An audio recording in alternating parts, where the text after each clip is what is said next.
Welcome to Fear Ain't Fiction, where the stories are strange and the fear is real.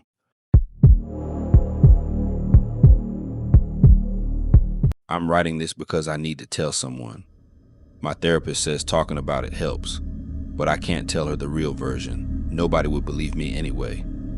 My name is Deshawn. I'm 34 now, but this story starts when I was 16 years old. Halloween night, 1998, the Magnolia Projects.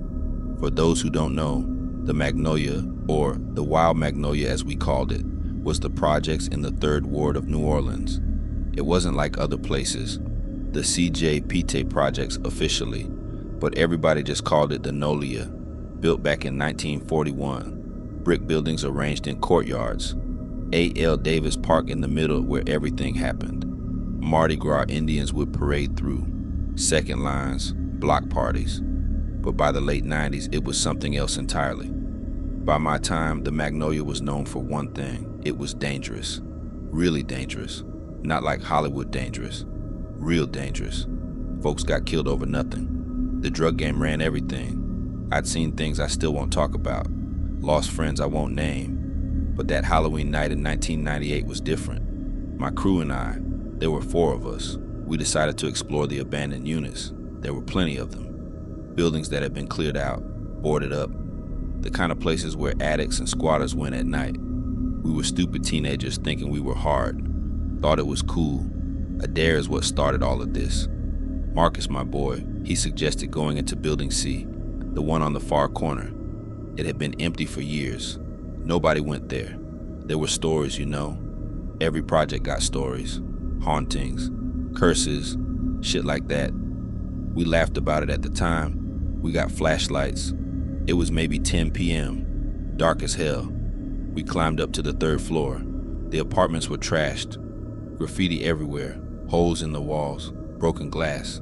The smell was bad, mold and piss and something else I couldn't place. We were goofing around, taking pictures with the camera Marcus brought, being dumb. Then Marcus found something. In one of the units there was a wall. The entire wall was covered in names. Hundreds of names, written in marker, in pen, scratched into the paint, every surface covered.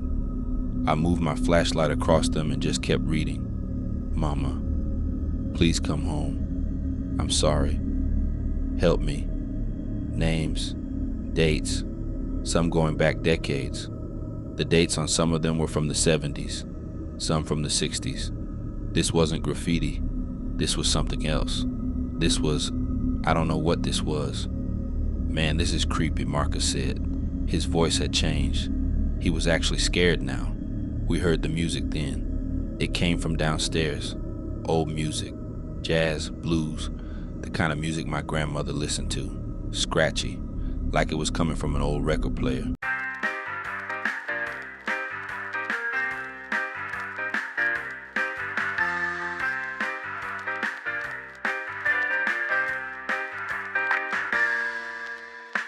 But there was no electricity in that building, no power. We're leaving, I said. But when we got to the stairwell, we stopped. There were people downstairs. Not like, I can't explain it right. They were there, but they weren't. Like looking at them through water, translucent, moving, dancing, in the courtyard. Hundreds of them, maybe more, all dressed in clothes from different times. 50s, 60s, 70s, 80s. Some in newer clothes, but all moving, all dancing to the music that wasn't coming from anywhere. One of them looked up at us. Even now, 34 years old, with a wife and kids and a whole different life, I remember that face.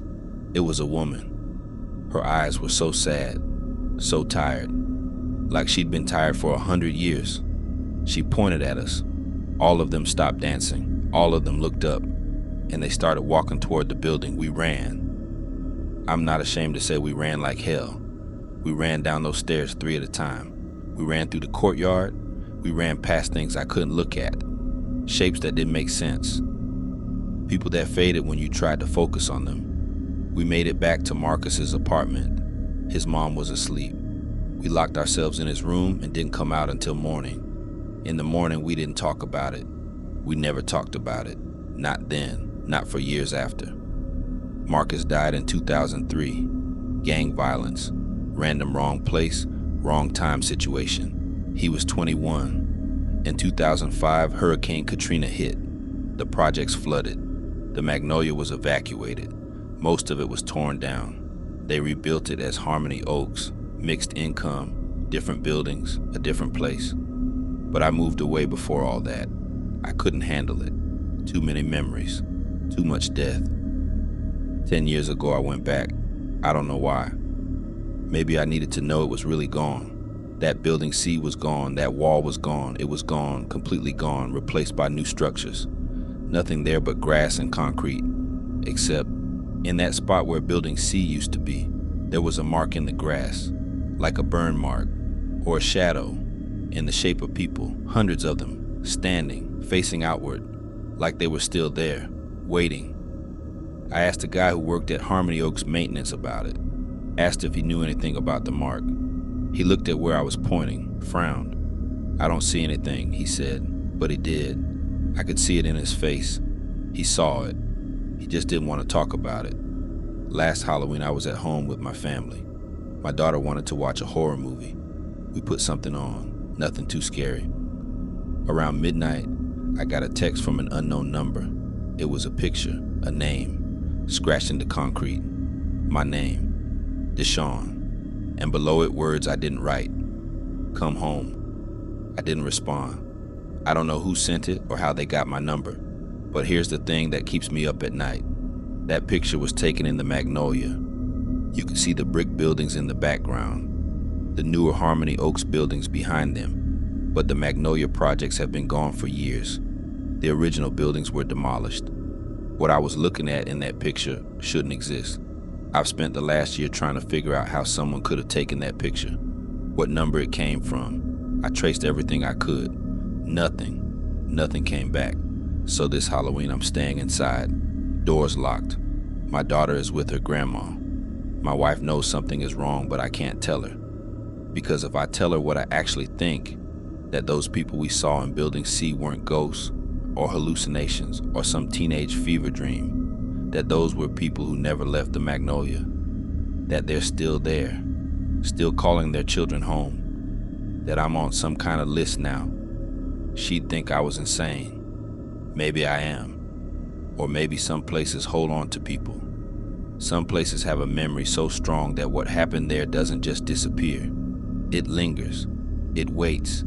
And on certain nights, when the veil gets thin, it reaches out, and it doesn't forget. I don't know why I'm posting this. I guess I just need it to be real somewhere. Need someone else to know. If you're from the Magnolia, if you grew up there, if you ever lived in the 3rd Ward, you know what I'm talking about. You felt it too. And if you get a text this Halloween with your name written on a wall you've never seen, don't respond. Don't go looking for it. Just leave it alone. Some things are better left buried in the concrete in the past. Edit 1. Holy shit. I posted this like 2 hours ago. I just got another text. Different number, same picture. But this time, there's more writing on the wall. Deshaun, Marcus, Anthony, Jerome. Those are all our names, my crew, the 4 of us who went into that building. Jerome died in prison in 2010. Anthony got shot in 2006. I'm the only one left. Why am I the only one left? Edit 2. I'm deleting this. I shouldn't have posted. I shouldn't have said anything. Something feels different tonight. The air in my house feels different. My dog won't leave my side. If anyone reads this before it's gone, don't go to the Magnolia on Halloween. Don't even drive through. Don't even think too hard about it. Some places are hungry, and they remember who walked through them. The Magnolia remembers. My name is Chris. I'm from Watts, born and raised. I've been in and out of Nickerson Gardens my whole life. Not living there, I got out, but I know people. Still got family there, and I know the stories. But last Halloween, I learned that the stories are real. Let me back up. I need to explain who I am first. I'm 42 now. I spent my 20s doing stupid shit. Gang affiliated. Not a killer, not a big player. Just a kid who grew up in the wrong place at the wrong time. I sold drugs. I ran with people. I made money. I did what everyone around me was doing. By my 30s, I was done with it. Got out. Got a job. Got clean. Built a different life. That's what matters about this. But Nickerson never lets you go. My brother Khalid still lives there. Building 47. He's got 3 kids. He's trying to do right by them. He called me 2 days before Halloween and asked if I'd come by. Help him set up some decorations for the kids. Make it nice. I didn't want to go back, but he's my brother, so I went. I got to Nickerson around 4 p.m. It was a nice day. Sunny, cool. Early October sun coming down at an angle. The complex looked peaceful. People sitting outside, kids playing. The new playground that Flea funded was packed with little ones. It looked nothing like the Nickerson I knew growing up. But that's what scares you about going back to places like that. They look normal until they don't. Khalid and I put up some decorations. Orange lights, fake spiders, nothing crazy. His kids were excited. It was good to see them happy. We ordered some pizza, sat around, talked about life. Around 7 p.m., I told him I had to bounce. "You can crash here," he said. "Stay the night. It's Halloween. We can do something with the kids tomorrow." I said no. I had shit to do. I didn't have shit to do. I just didn't want to stay. I hugged him, hugged the kids, walked back to my car. As I was walking through the complex, it got dark fast. That thing about housing projects, they get dark quick. The sun goes down and the shadows fill in all the spaces between the buildings. You go from daylight to twilight to full dark in like 20 minutes. The streetlights came on. Orange sodium vapor lights. The same lights that have been there for 40 years. I was walking toward the parking area when I saw him, standing between 2 buildings. Just standing there, watching me. He was tall, maybe 6'3", wearing clothes from the 90s.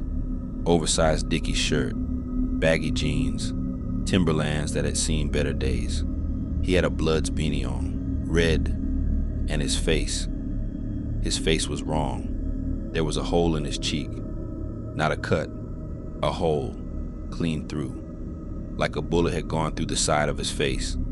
And underneath the hole, I could see darkness, not blood, just darkness. I stopped walking. He didn't move, just looked at me. "You from Nickerson?" he said. His voice sounded like it was coming from far away, like I was hearing it through water. "No," I said. "I'm just visiting." "You a Blood?" he asked. "Nah, man, I'm not." "You a Crip?" "Nah, I'm not with nobody. I'm clean." He smiled. It was the worst thing I've ever seen. His teeth were black. His whole smile was wrong. "Nobody gets clean," he said. "You just get forgotten. Then you come back and you owe." "I don't owe nobody," I said. "You owe me," he said. And he started walking toward me. I'm not gonna lie. I ran toward my car like he was coming at me with a knife. When I got to my car, I locked the doors. I looked back and he was standing maybe 10 feet away, just standing, watching. I started the car with shaking hands and drove. I didn't look back. When I got home, I was still shaking. I poured a drink, sat on my couch, tried to convince myself I'd imagined it. Maybe I was tired, maybe stressed. Maybe I'd seen someone and my brain filled in the rest, but I knew what I'd seen. The next day, I called Khalid. "You good?" he asked. "Yeah, I'm good.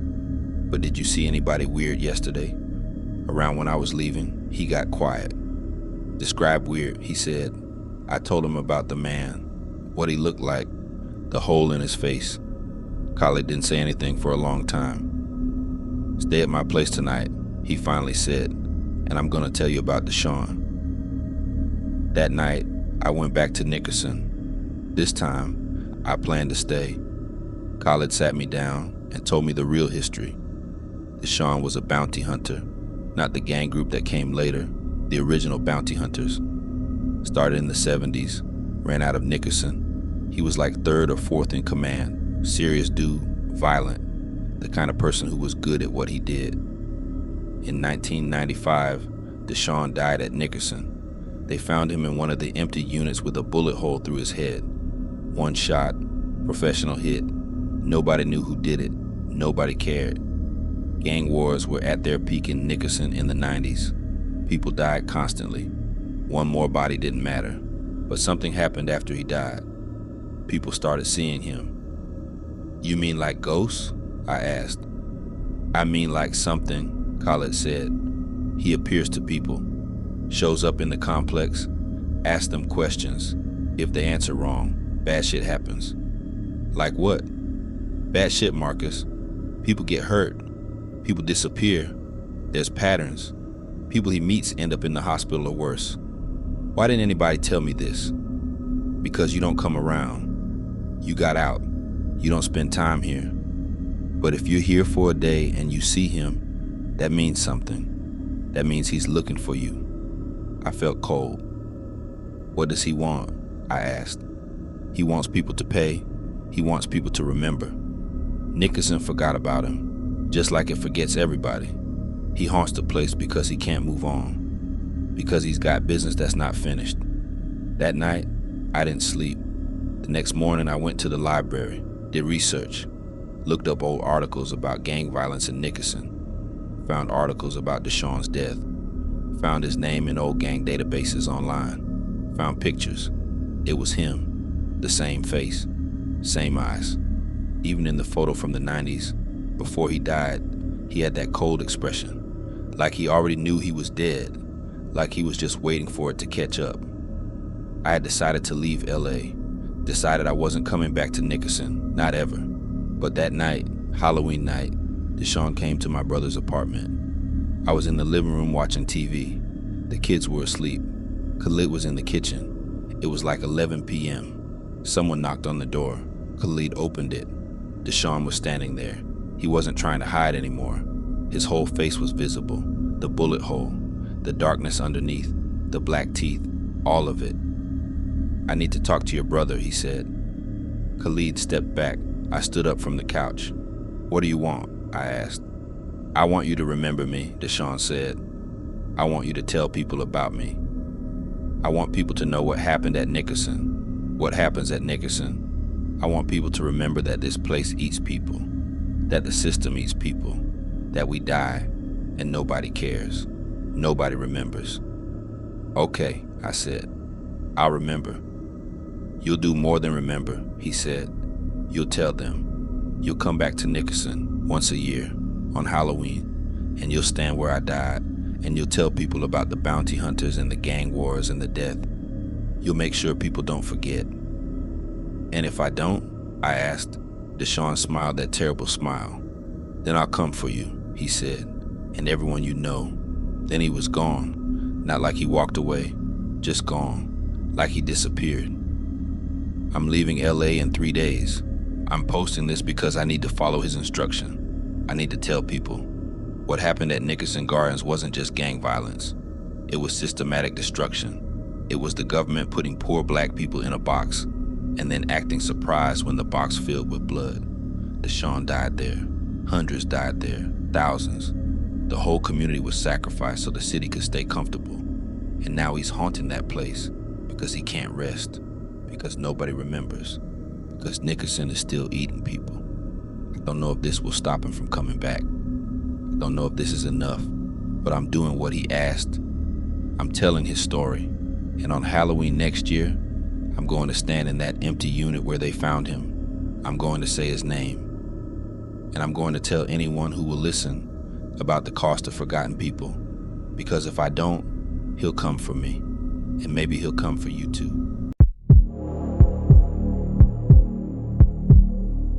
My name is Michael. I work for the MTA subway maintenance. I've worked the F-line trains that run under Queensbridge for 8 years, and I've seen some shit I can't explain. I decided to investigate what's been happening, and I wish I hadn't. Here's the thing about Queensbridge Houses. It's the largest public housing project in North America. 3,142 apartments, about 7,000 people. It sits right on the East River in Long Island City. The buildings are old, built in 1939. They got that distinctive Y shape. The whole complex is kind of crumbling into the river. I grew up in the bridge. My grandmother lived there for 40 years. She moved out in 2005. She wouldn't tell me why. Just said she was done, wouldn't go back. And when I asked her about it, her whole vibe changed. Don't go to the riverside after dark, she told me. That's all she said. I didn't think about it. I was young, didn't care about old people warnings. But 8 years working the F line under Queensbridge, I started to understand. The subway stops at 21st Street, Queensbridge. It's one of the worst stations on the line. Constant flooding. Pipes burst all the time. Water in the tunnels. It's right under the East River. And every time we go down there to do maintenance, it's worse than the previous month. It's like the river is eating the tunnels. In 2018, we had a major leak. Millions of gallons of river water pouring into the tunnel. We went down to assess. Me and my supervisor, this old Russian guy named Victor. We're walking through the tunnel. It's maybe 5 feet of water, stinks, debris everywhere. We get to a section where the wall is cracked, bad crack, water pouring through, and the water is moving wrong. Not like water moves, like it's being pulled, sucked into something behind that wall. Victor noticed it too. He stopped. He looked at me. "Don't touch that," he said. "That's not good." We reported it. They sent contractors to seal it. But it happened again 3 months later, same spot. Then it happened somewhere else. Then another section. By 2020, it was clear that something was actively eating through the tunnel infrastructure. Not rust, not time. Something was actively destroying it. I started researching. I looked at MTA records, looked at flooding reports, looked at when this started. It started in 1986. The year Queensbridge had the most murders of any NYC housing project. The crack epidemic year, the year bodies were found in the river. 23 people found in the East River that year. Just bodies, no explanation, no records of how they got there. After 1986, weird things started happening at the tunnel, and they've been accelerating. In 2021, we found something in a collapsed section of the tunnel wall. It was a shoe, a kid's shoe. Looked like it was from the 70s. Still had a foot in it. We called the cops. They came down. They looked at it. They told us to seal the wall back up. Didn't log it. Didn't investigate it. Just said seal it. I asked my supervisor what that was about. He told me to stop asking questions. But I couldn't stop. I started spending time at Queensbridge after work. Just walking around, observing. Late at night, I wanted to understand. There's something different about that place after dark. The light from the street lamps looks wrong, orange and hollow. The buildings look like they're leaning toward the river, like they're being pulled, and people disappear. I'm not being poetic. They actually disappear. In 2022, a woman named Sandra Chen vanished from her apartment on Building 42, Floor 5. Her son was with her. 1 second she was there, next second she was gone. Her son was found screaming in the apartment.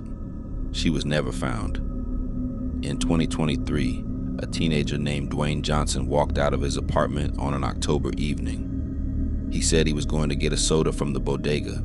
He never came back. His mother did a massive search. Nothing. The connection? Both lived in buildings facing the East River. Both disappeared between 8 and midnight. Both vanished without a trace. There are more. Dozens. Maybe more. If you know where to look. I decided to document it.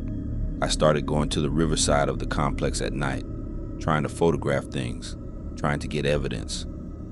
On October 28th, I was down by the water. There's a fence, but people cut through. I cut through. I was down by the river rocks. The water was moving. I know that sounds stupid. It's a river. Water moves. But this was different. It was like the river was breathing, in and out, and it had a rhythm. I pulled out my phone to record. That's when I saw them. They were in the water, dozens of them, maybe more, people, or what used to be people. They were under the surface, but I could see them, moving, in sync, all moving the same way, and they were moving toward the shore, toward me. I ran, straight up the rocks, back through the fence, running through the complex. I didn't stop running until I was out of Queensbridge completely. My hands were shaking. I watched the video I'd taken for 3 seconds before the camera shook from me running. There was something in that water. It looked like a woman. Her mouth was open. Her eyes were looking right at the camera. And behind her were dozens more, all looking toward the shore, all looking at me. The video file got corrupted. I tried to recover it. Nothing. Like it deleted itself. I reported everything to NYCHA. They told me I was experiencing stress and should take time off. They told me not to come back to the Queensbridge station. I've been reassigned to another line, but I couldn't let this go. I contacted other MTA workers who'd worked at Queensbridge. Old guys who'd been there for decades. Everyone had a story. Flooding in places that shouldn't flood, equipment failing for no reason, sounds in the tunnel, voices and people, always people connected to the complex disappearing. One old-timer, a guy named Frank, who worked there since 1987, he told me something. The river wanted this land first, he said, before the houses were built. The land was part of the river once. The houses were built on top of it anyway, and the river's been trying to take it back ever since. I asked him about the murders in 1986. Some of those bodies were suicides, he said. People who lived here. They'd go to the water, and the water would pull them in. The others were people the river took. That doesn't make sense, I said. It does if you understand what's happening. The river is alive, Michael. It's hungry. And Queensbridge sits right on top of it. The water gets through the cracks. The water gets under the buildings. And after a while, the water pulls people in. I didn't believe him until he told me the specific buildings where people disappear. Buildings 42, 56, 71, and 89. All on the riverside. All built directly on the water. All have high rates of disappearance. I pulled MTA records. He was right. Disappearances in those buildings spike every year, peak in the fall, October through November, when the water is most active. 2 weeks ago, I went back to Queensbridge one more time. I didn't go to the river. I went to building 42. I wanted to see Sandra Chen's apartment. Her door was open. I looked inside. The walls were wet, not like water damage, like the walls themselves were sweating. I could hear a sound, like breathing, like something was behind the walls breathing. And then I heard voices, not voices from people, voices from the water, multiple voices, asking for help, calling out, hundreds of them. I left. I ran. I'm posting this because I can't keep this to myself anymore. I need someone to know. NYCHA is covering this up. They know people are disappearing. They know what's taking them. And they're keeping quiet because they don't want to evacuate 7,000 people. They don't want to admit that the East River's taking the complex back. If you live at Queensbridge, if you live in any of the buildings on the riverside, especially if you live in buildings 42, 56, 71, or 89, I need you to understand something. The water knows where you live, and it's patient. It will wait until your apartment is close to the river. It will wait until your foundation is weak. It will wait until late October when the water rises, and then it will come for you. Or maybe you'll go to it. Maybe you'll find yourself walking down to the water one night without meaning to. Maybe you'll feel drawn to it. Maybe the walls will start breathing. Maybe you'll hear the voices of the people who came before you. And you'll understand that Queensbridge isn't a housing project anymore. It's a waiting room. Follow Fear Ain't Fiction for more real horror.